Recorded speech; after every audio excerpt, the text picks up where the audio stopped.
এক ভাই জানতে চেয়েছেন, জাহিদ আলম ভাই, আহলে সুন্নাত ওয়াল জামাতের সঠিক ধারণা, আহলে সুন্নাত ওয়াল জামাতের পরিচয় জানতে চেয়েছেন।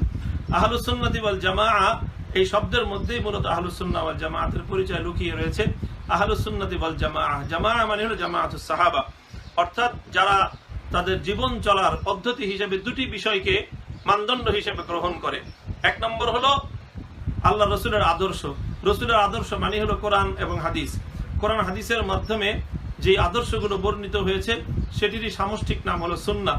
তো একসাথে কোরআন সুন্নাহ তথা কোরআন হাদিস, রসুল সাল্লাল্লাহু আলাইহি ওয়াসাল্লামের জীবন আদর্শের অনুসারী হবে তারা, এবং সেই সঙ্গে তারা হযরতে সাহাবায়ে কেরাম, রসুল সাল্লাল্লাহু আলাইহি ওয়াসাল্লাম যাদেরকে উম্মতের সামনে মডেল হিসেবে উপস্থাপন করেছেন সেই সাহাবায়ে কেরামের সম্মিলিত আদর্শের অনুসারী হবে।